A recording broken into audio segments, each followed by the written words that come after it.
আজকে এই ফরিদ মুকাদ্দেসে করতেন টাকা চুরি করছে ওক আজকে গ্রাম থেকে বাইর করে দেওয়া লাগে। তোমরা কি কো? হ্যাঁ বের করে দেওয়া লাগে ওক। বিয়ের তুমি টাকা ছুঁয়ে দিছি, ওই টাকা চুরি করছে। আমি বাড়ি যাবে ধরছি, ওখান দিয়ে বাড়া হয়ে গেল গা। চুরি করলে চুরি শাস্তি দেওয়া লাগবে। সব আমি চুরি করি নাই, খুদার কসম আল্লাহর কসম আমি চুরি করি নাই। আর আপনি কোনায় যা কি করেন আমি সব জানি। মাত করে মুরা মজর কো।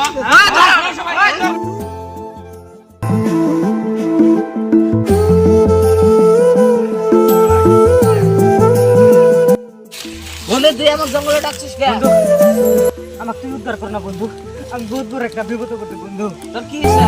এই যে গ্রামের মাতবর সাহেব মেলা গোটা লোক নিয়ে গ্রামের সমালোচনা করতেছে।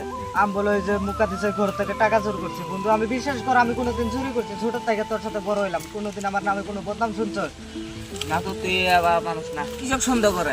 আমি মাতবর সাহেব আর একটা মানুষ মিলে ওরা একটা ঘর থেকে টেয়া চুরি করছে, মুকাদ্দেসের ঘর থেকে।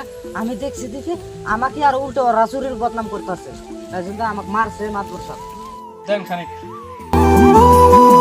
হ্যাঁ, এটা তো মাতবর সাহেব। আমি যাব না।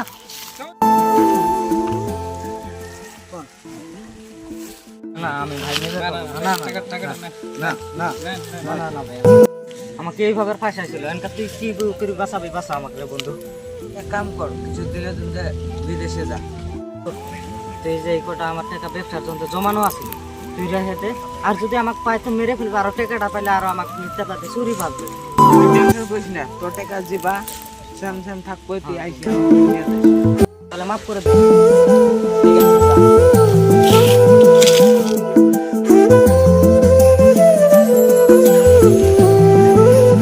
আসসালামু আলাইকুম বন্ধু। ওয়ালাইকুম আসসালাম। আপনি কে? আপনাকে তো চিনা পাইলাম না। আমার মনে ভুলে গেছে, আজ থেকে 32 বছর আগে তোর কাছে জমানো কিছু টাকা থেকে গেছিলাম আমি। তাও তো চিনা পাইলাম না। তুই আমাকে এইভাবে ভুলে গেলি। আজ থেকে 32 বছর আগে কতগুলো জমানো টাকা দিয়ে গেছিলাম। আর আমি জানিছি যে তুই কোনোদিন বেইমানি করবি না আমার সাথে। পারলে তো আমি অনেক মানুষের কাছে আমার টাকাগুলো দিয়ে থাকতে পারলাম, কিন্তু তোর কাছে দিয়েছিলাম শুধু আমার বিশ্বাস বলে। তুই আমি এলা ঘরে থেকে আসতেছি।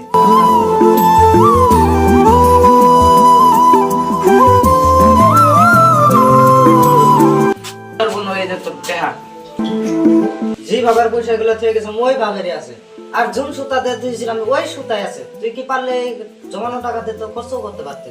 ফার্স্ট এজেন্সি এটা আমি তোর সাথে মস্কারি করলাম আমি। তুই আয় আমার বুকে।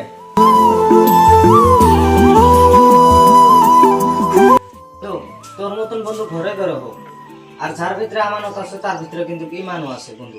বন্ধু দোয়া করিস। আচ্ছা ছোট কালের বন্ধু তো কি আর ভুলা যাব।